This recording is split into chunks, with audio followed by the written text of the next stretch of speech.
This is episode 215 of the Dressage Radio Show on the Horse Radio Network.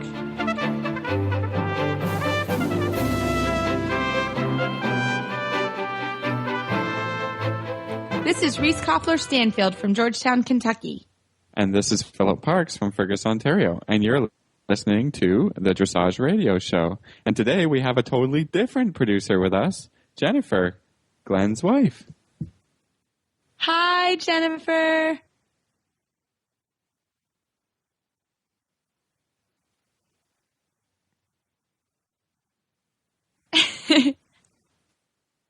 Yeah, that's it's exactly true. Right. But we're excited. We have a new producer. This is very fun. So thanks for joining us, Jennifer. Well, thank you. Well, Philip, you have a busy week. Yeah, we do. You have a busy week, don't you? Well, there's a big horse show this weekend, so we're shipping out on Thursday. Again, another reason why we're doing the Monday taping this week. So got a couple of horses going, a couple of students going, really looking forward to it.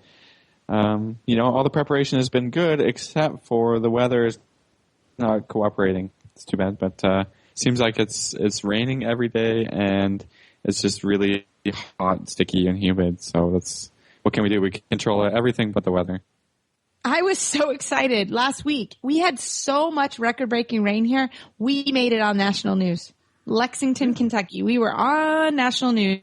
Yeah, we've also had very, very challenging weather. We had 2 horse shows over the weekend cancel, and there were local horse shows, but they're long-standing horse shows here in town, and they had to cancel because, you could not get the trucks in or trailers, it was so much rain. It was unbelievable.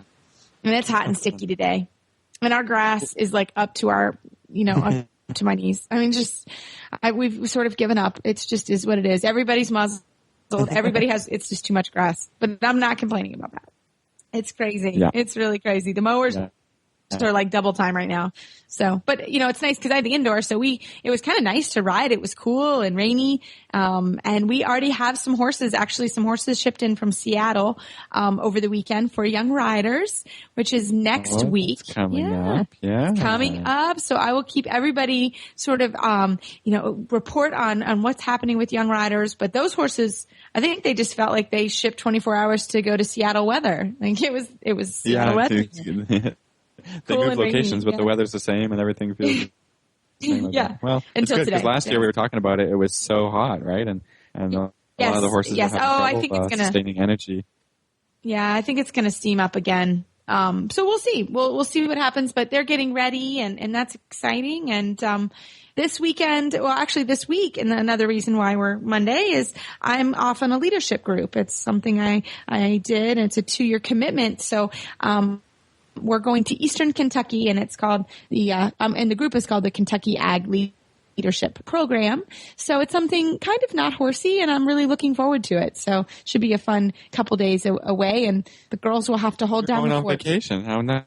Not really vacation. It's still definitely a working vacation, but to work on my leadership skills. So hopefully I'll be able to translate that back when I come back next week. So should be a good couple days.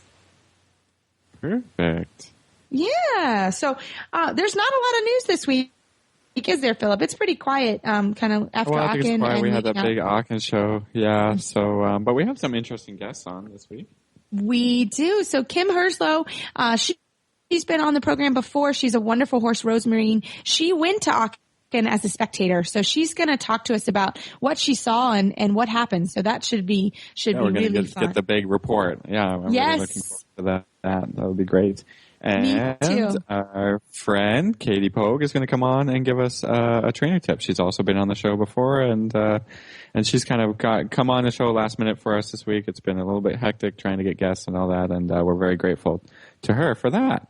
Yeah, so it should be a fun show. We're looking forward to it, and we're really looking forward to hearing about Aachen. I have never been to Aachen. Have you, Philip? I've never had the opportunity. I mean, it's just kind of in our busy time, right? Like, how can we leave to go to Germany when we got horse shows and preparing for all this kind of stuff here? Yeah, it's tough, but it's definitely on my bucket list. So I'm dying to hear what she has to say. So it should be a good show. And we will be back after this commercial break. This Nutrition Minute is brought to you by Kentucky Performance Products, the company that simplifies your search for research-proven nutritional supplements at kppusa.com.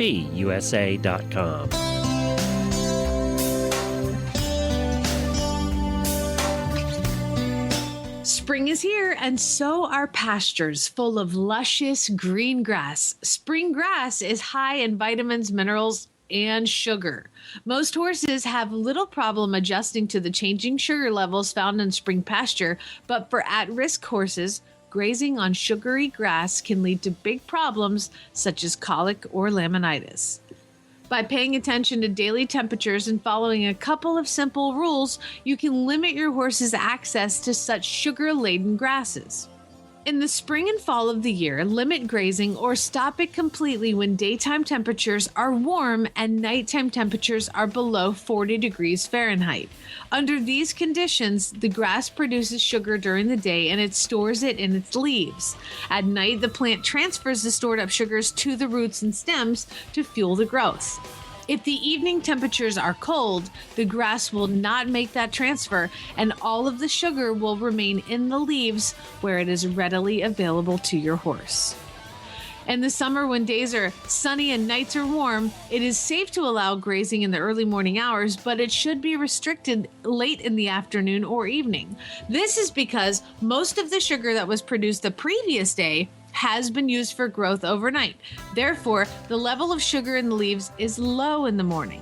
But as the day progresses, the grass once again accumulates sugar in its leaves in preparation for nighttime growth. So later in the day, the more sugar-packed leaves become. Because grass is a great source of essential vitamin E, horses that are restricted from grazing, especially easy keepers and horses in hard work, may develop vitamin E deficiencies. Lack of vitamin E can result in sore, stiff muscles and neurological problems. Elevate Maintenance Powder from Kentucky Performance Products is an affordable way to provide your horse with the vitamin E missing from his diet.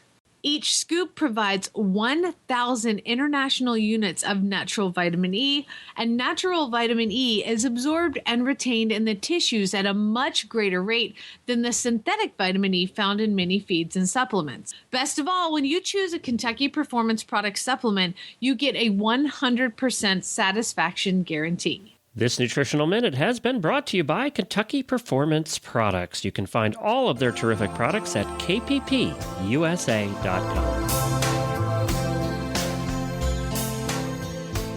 Well, it is our pleasure to have Mrs. Katie Poag back on the show. She's a friend of both Philip and I and a wonderful trainer.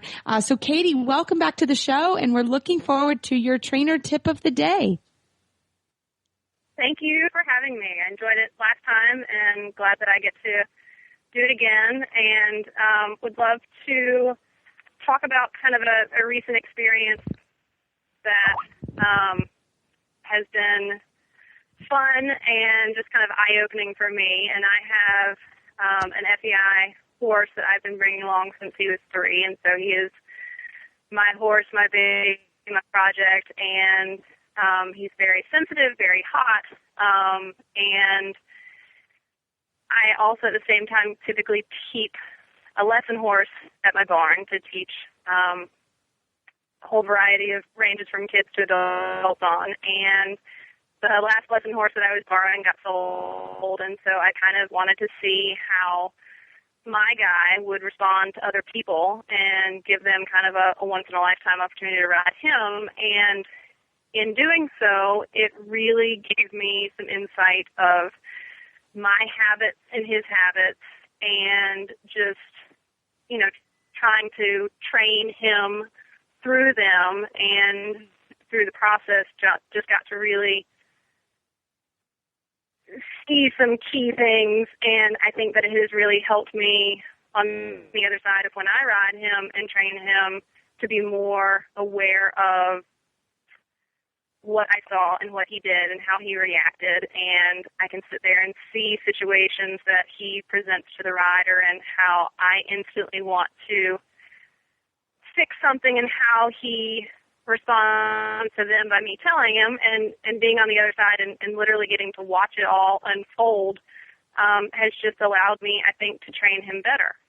And I think in another situation, he has also been able to give riders the confidence that they can ride such a powerful horse. And, you know, a lot of situations, people have schoolmasters, or we have clients that have purchased schoolmasters, and they kind of have been there and done that. And he is a little bit still in the process, so he is still learning and growing and getting stronger, and so everything still means a lot to him. And so these people these students of mine who have had, you know, almost a little bit of a fear of hopping on my horse and that I've been competing and doing things with, it's a little bit overwhelming. And I think they have also had to learn how to control their body, but also their emotions. And it has been very, very helpful in me getting to see how they react from me knowing him so well, and just kind of getting the whole thing to work. And so it's just been a great experience having both sides. Students are learning from it, and then also I have learned a great deal from it. And I think, you know, some trainers in their situations are able to have working students, and they come up with a plan and what those working students do on their trainers' horses and a program and certain things. But I think, too, it's a little different when you really want to get in and have somebody else train your horse and kind of work through something that you might be working through, and that you put them on there and you try to achieve everything that you would achieve on the saddle, or when you're in the saddle, while they're on your horse. And so it has been a great thing that I have recognized and, you know, recommend it to trainers to, you know, possibly put somebody on their superstar horse or something where you don't really want to because it's your horse and they're special to you. But I think it's a great learning experience for both people. And continuing on without rambling too much, I think, too, it's been important for me to have, say, two people coming over for a lesson and having the students switch horses or do one lesson right after the other, where a student hops on the other student's horse and the one student and I sit together, and, you know, I try to encourage the student that's sitting watching her horse being ridden to give some direction and try to figure out, you know, visually what they see their horse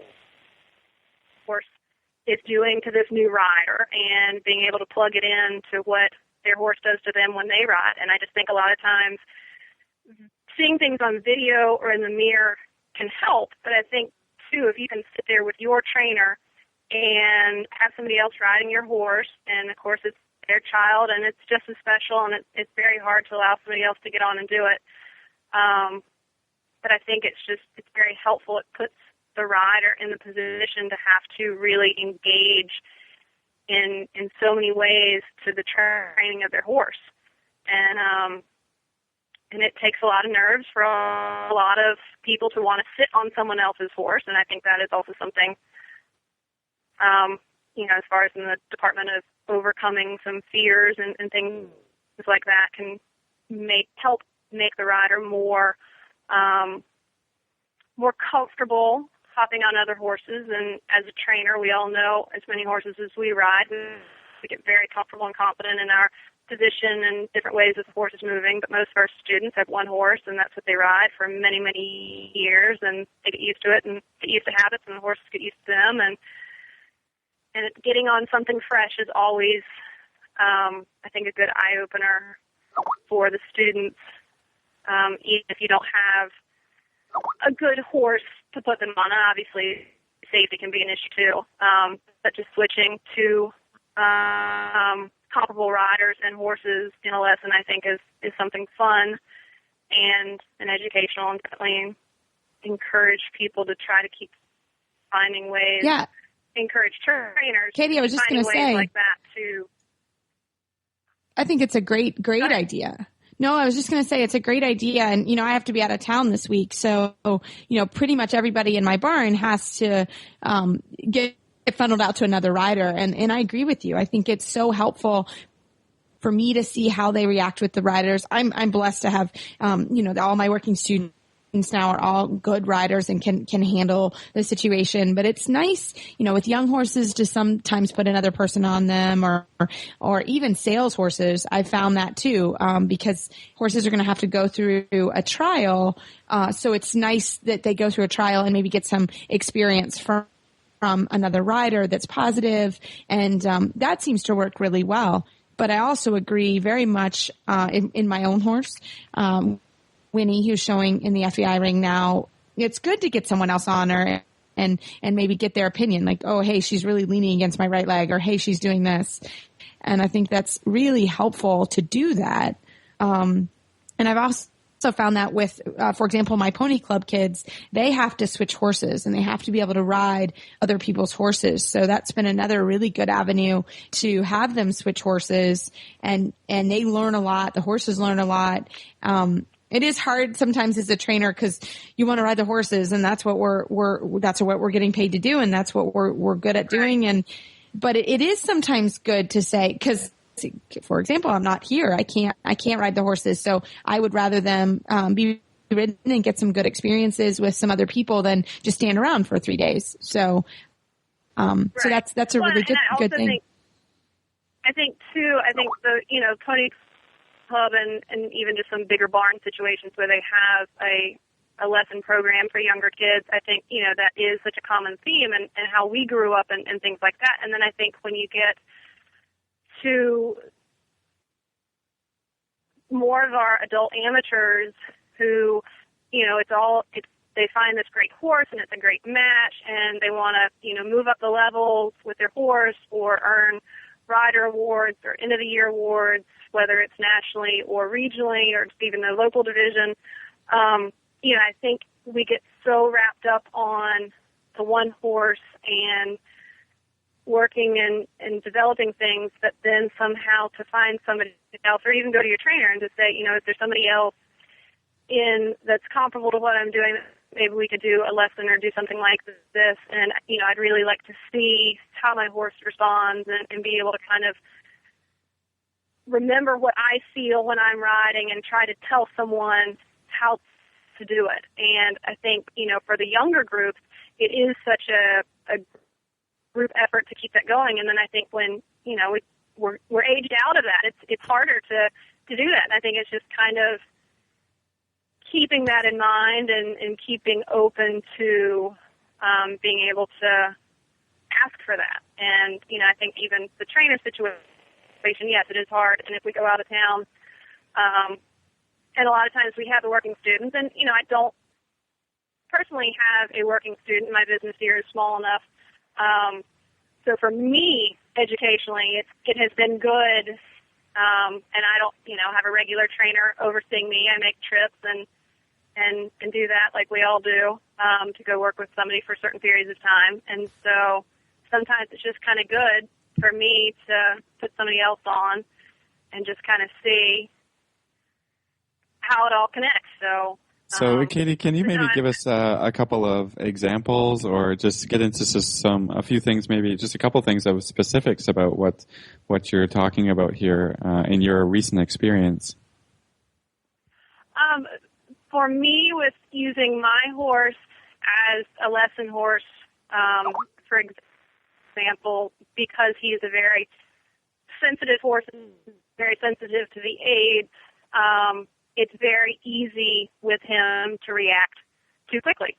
And in teaching a student on my horse, and I pursue the avenue of them making a correction and seeing how he reacts emotionally and physically with different people and how quickly or slowly they ask for something. And then, I get to be on the sidelines looking back in and get to see, well, maybe I have been too quick or too slow, and it looks better, and he is staying more honest, and you can visually see more connection and harmony through the horse a certain route. And so that's where I think for me, I have gained a lot from the experience, and I think for other students in swapping horses, they get to see if a rider puts the leg on or the wrong leg and the horse twists or does certain things, or even when the rider thinks that the horse is trotting on enough, and maybe because the horse is a little bit bigger, they're a little intimidated, and so they're keeping the horse a little slower, but then the rider who knows their horse, wants to tell them to, keep working and get the horse in front of the leg.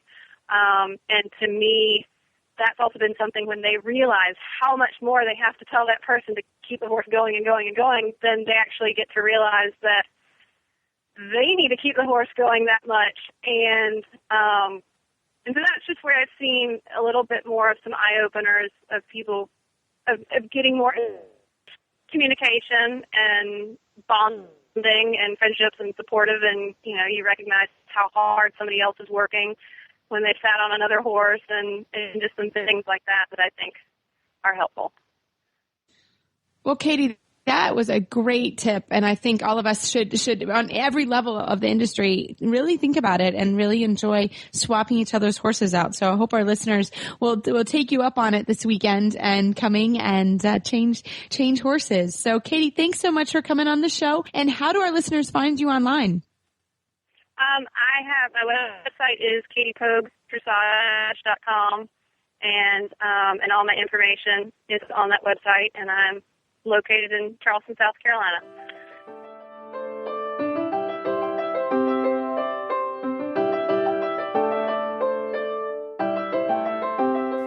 Coach Jen here, host of the Horse Tip Daily Show on the Horse Radio Network. Do you worry when your horse doesn't drink enough? Well, of course you do. Being fully hydrated is your horse's first line of defense against minor issues becoming major ones.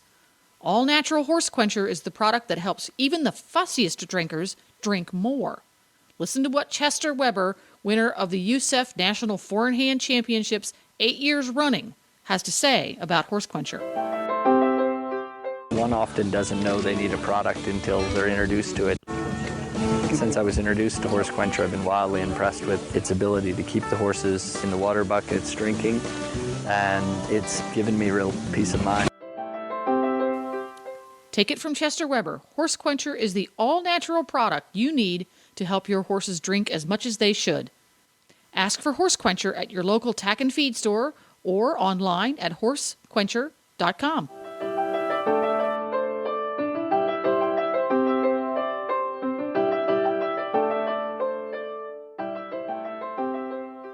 Well, it is my pleasure to have Kim Herslow back on the Dressage Radio Show, because I saw on Facebook, Kim, that you had the pleasure of going to Aachen last week. So I'm dying to hear how it was.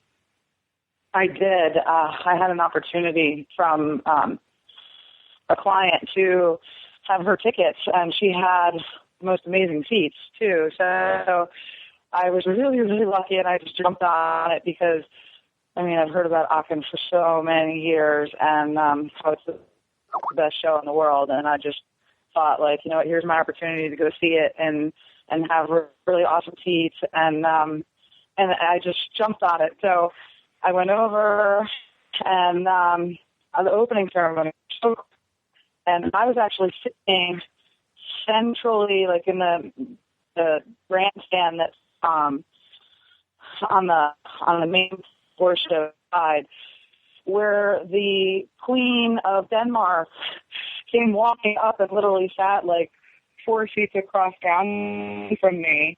As part of the opening ceremony, they did a carriage drive around the whole huge jumper ring that's unbelievably large. The stands, I think they were 60,000 people or something. It was unbelievable. And then they had a bunch of exhibitions and different cavalry kind of exhibitions and exercises that they did in the cavalry, and it was just really incredible to see their opening ceremony. It was so wow. And then the way that whole showground is set up, it encompasses everything. You have the show jumping, you have the cross country, you have the driving, and you have the dressage stadium, and each one of them individually is just amazing in itself. To have it all there in one place is really incredible to see, and I think everybody who's really serious about horses in general, like if they really want to get to a high level, need to go see and experience that horse show, because it really gives you a taste of what it is you're shooting to, what you're aiming for. And I definitely left there feeling very inspired. So, you go to watch some of the best horses and riders in the world. So, and everybody's so friendly. I mean, it's just a great atmosphere. And, I got to see some really awesome rides. Damon Hill was incredible. God, he's a little horse, but he sure does have the wow factor. And watching Helen ride around on him, it's again, it's inspiring to see combinations like that in that kind of atmosphere. The ring there, the dressage arena is very electric, and a lot of horses you could see became a bit unraveled in there. Horses that have been exposed to, bigger venues. So I think more sensitive horses you could see couldn't take that kind of feeling in that arena very easily. So, but you could see also with Helen how she has just this true partnership with her horse, and he trusts her, and he goes along just like he probably goes along at home, and really gives her everything. And nice to see at that level, to be there and see that. And just our team was super. I mean, we did put in a bunch of good performances there, and I think for our first time sending over so many U.S. riders, we held our own, and it's good that we're starting to realize that we need to be there and be exposed to that. And I think that's going to up the ante for our own goals and riding and training to be exposed to that atmosphere. So, it's so Kim, definitely a venue I want to try to go to. Yes, regularly. And on your wonderful horse, he would be wonderful there. But tell us a little bit about the venue. I've always heard about the ring and how just imposing and huge it is. Can you tell us a little bit about the actual venue? Yeah, I think it's so imposing because it's kind of like riding in a pit a little bit, the stands, when you go into the ring, if you're riding your horse and you enter the arena, you enter on the far corner by C, and then you have all the judges' stands kind of lined up there. And when you go in, there's not.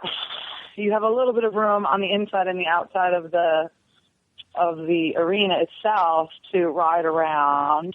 And, I actually got there the day before the show started, so I saw a couple of our team members riding around in there, and, they let you get in there and get your horses kind of comfortable in there. But once you fill that place with people, it definitely brings its own energy even more so.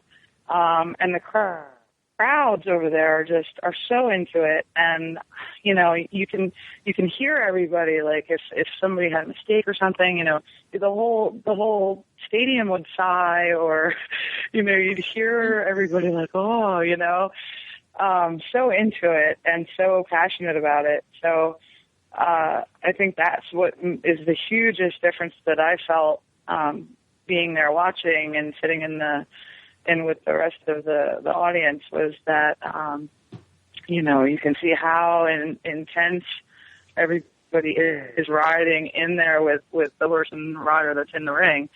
And it's incredible. I mean, the global actually it's a smaller version, and I can see why Robert Dover was saying, oh, it's Aachen, it's like a little piece of Aachen is what he's trying to bring to Wellington. And it kind of does have a little bit of that feel, but even more so, I think it's like 4 or 5 times more than the global as far as the energy, because the stadium goes up so high, and you're in like a bowl kind of, and so once you get in there and you get all that activity kind of going on, and they're really good, like they don't let people walk around when there's a horse in the ring. So, if you go down to get a drink or go to the bathroom, you have to wait until that horse is done, and then you're able to go up. So there's not a lot of clanking and banging around while there's a horse in the ring showing, but certainly, because I think because of the feeling of the audience being so focused on the horse that's in the ring, it definitely has a different energy than what we have here. And the crowd is just incredible. I mean, the weekend crowd, the stands were completely full and sold out. And that's like thousands and thousands of people. So it's that's crazy. Definitely intense.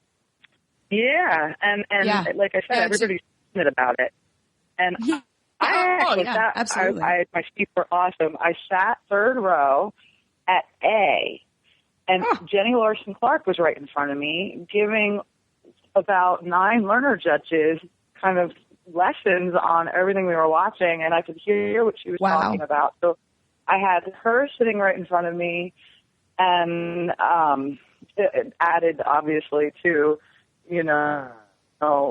watching and hearing her comments. So really, really awesome experience, and highly recommend anybody that has the opportunity from the U.S. to get over there and see that, because, again, it gives you a whole nother insight into if you're high performance or you want to be high performance, or, you have goals and aspirations of getting to a high level. You have to see what you're going to be up against, and what you also are trying to aspire to, and the quality of horses and riders that you're going to be exposed to. And I just think it was a really incredible experience to get over there and see it. And now I definitely feel like I want to be a part of that every year. So really, really awesome experience, and just, again, really first class as far as. So did you get to?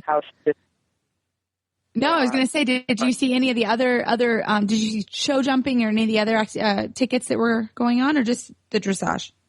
I was mostly at the dressage. I did actually go watch some of the driving for a little break in the afternoon, almost like towards the end of the show. And saw Chester Weber. He actually did really, really well. I think he won a couple of the classes. I'm not sure how many total he won, but he was on a roll. I did watch a little bit of show jumping as well, and that is the largest grass stadium. It's huge, and I think, like I said, there's like room for 60,000 spectators to watch, and they had ongoing, continuous, like they had the eventing, people doing their show jumping in there. They had our show jumping, different nations doing their Nations Cup as well, as regular show jumping, young horse classes and that sort of stuff. So it was constantly going, and they maintained it really, really well. I mean, you'd never know, looking at the turf, that it had probably a couple thousand horses to go over in a week's period of time, and it held up really well. Like, they really are good at keeping the quality of the footing up, and keeping everything running organized really well. I think the way they laid out that whole showground, they have it laid out in a way that it's separate but it's together. And I mean, the shopping is incredible too. I mean, you want to talk about? I was going to ask you that. Yes, for all the ladies out there, tell us about the shopping. Wow, stuff that you won't easily find here, that's for sure. All the top name saddles, bridles, boots, everything and more of what you can want, you know, all the top. I mean, it's definitely a higher end market of vendors that are there. I must say I did wind up buying myself another pair of show boots. And, of course, I would have too. Yeah, I saw them one day and I wound up going back the next day because I could stop thinking about them. And somebody else may have bought them. I got these brown, really nice patent leather show boots that will be coming, which I think will go really well with the new chestnut horse that I have. So, it's you don't get bored there. Really incredible. It's almost overwhelming. You know, you see so much in such a short period of time that your brain just kind of goes, whoa. But again, they've run it so well, and they're so, you know, so passionate about what they're watching, and it's really incredible feeling to be part of it, and it's nothing like what we offer here at any venue I've ever been to here. So definitely worth the trip to get out there and watch that show at some point. Great. And you know, I think the more of us that can get there, the more we'll have a better idea of really what we need to be focusing for and working towards. So. Yes. Well, Kim, really, really awesome. Thank you so much for your reporting on the show and coming on again. And I know your big, beautiful Rosemarine will be there and represent the U.S. I know that for sure. And thank you very much for your time. Thanks, and Kim, how do our listeners find you on the internet? You can find me at uppercreekfarm.com. My email is kherslow@uppercreekfarm.com. And we're actually have our open house this weekend. I'm going to do a freestyle demo on Reno, and we're going to do a couple other demos. I'll ride my new Grand Prix horse, Sondermeyer. So, yeah, it's we got all kinds of good stuff going on. So you can always look at the website and see what's going to be next. But Lars will be coming also a couple of times in the next month. So. Yeah, all kinds of good things happening. It's great. Oh, I wish I was closer. Thanks, well, you'll have to let us know. Thanks, Kim, for coming on the show, and we'll talk to you soon. Thanks. Thank you, Reese. Take care.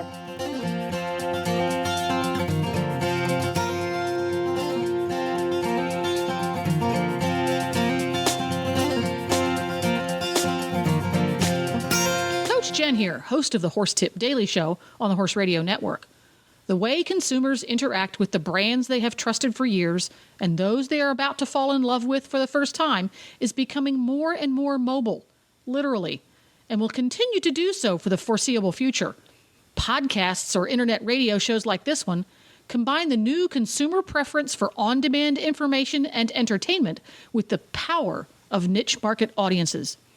Advertising on the Horse Radio Network podcasts allows you to reach the equestrian consumer using today's preferred on-demand delivery system. It's cost-effective and flexible, able to reinforce your existing marketing and social media strategies. To learn more about advertising on this show or any of the shows on the Horse Radio Network, contact us at 859-951-2022 or you can email us at glenn@horseradionetwork.com. That's Glenn with 2 N's at horseradionetwork.com. Come and join the Horse Radio Network family. You'll enjoy the ride.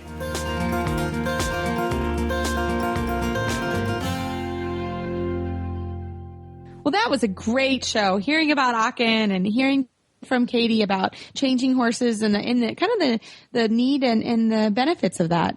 So that was great. Yeah, that's really interesting because, like she said, I mean, you have a little bit this fear of putting someone else on your horse, and you're like, oh, I can't do that. But you can and just see how it goes, right? And then you can definitely diagnose, some issues, and it might help you. It might help you in the end, right? So. Exactly. I know we all get all concerned in training our horse, and I want to fix this, I want to fix that. It can't be a bad thing, right? Yeah, exactly. And I think in our position, there are times when they do need to get ridden by other people, and it's okay. It really is. And I've had to learn to sort of do that, sort of like having someone else care for my horses. I would love to do it all, but I've tried to be in 2 places or more than 2 places at one time, and it doesn't seem to work very well. Can't. So when you're going to come up? Really? I was going to say I would take that one. No, exactly. Well, Philip, I hope you had a great... So Reese, with this idea, yeah. When are you going to come up and ride all my horses for me? Then I can just watch. I think when you're getting married. I think when you're getting married, I may have to do it. Just take care of that. You're gonna stay in my house for a couple of weeks and ride for me? Well, no, actually, I wanted to go where you're going on vacation. That's probably on your honeymoon. That sounds like more fun. But no, I would. I would. No, I think it's good. It's just like when you come and help me or when you get feedback, I think it's always important. We talk about it a lot here on the show, but it does. It takes a village. It really does. And this is just another great way to work on that and to have other people ride your horses every once in a while, is really important. Is not a bad thing. I'm with Katie. It's a little bit hard when you're a control freak to hand the reins over sometimes. But I do think that, yeah, exactly.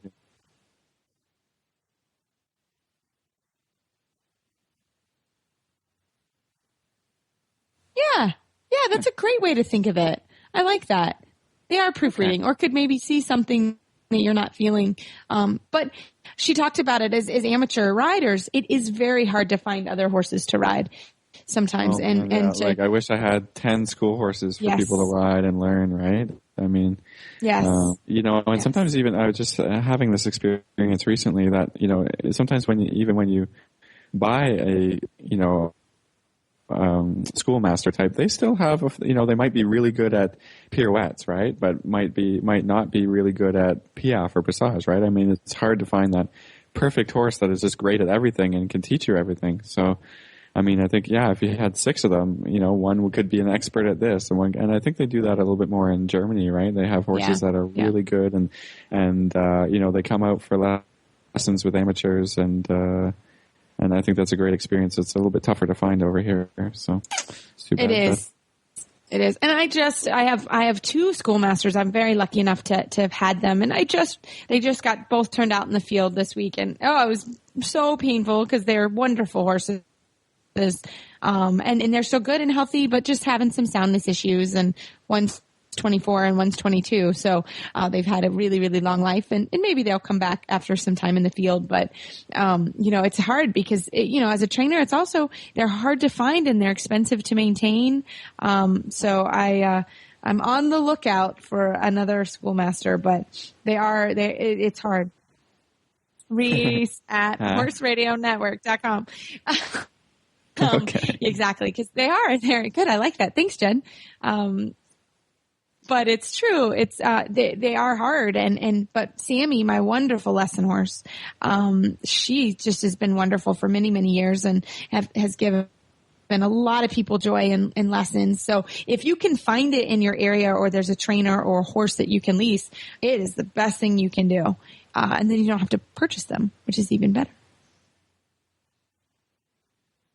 Yes. Yeah, right. Yeah.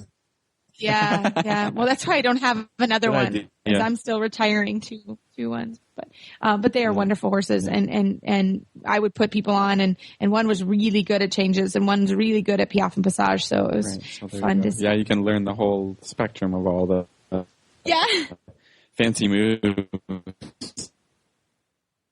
But it's true, every horse feels a little different. So it's nice if you can and ride different horses. It's kind of like driving different cars.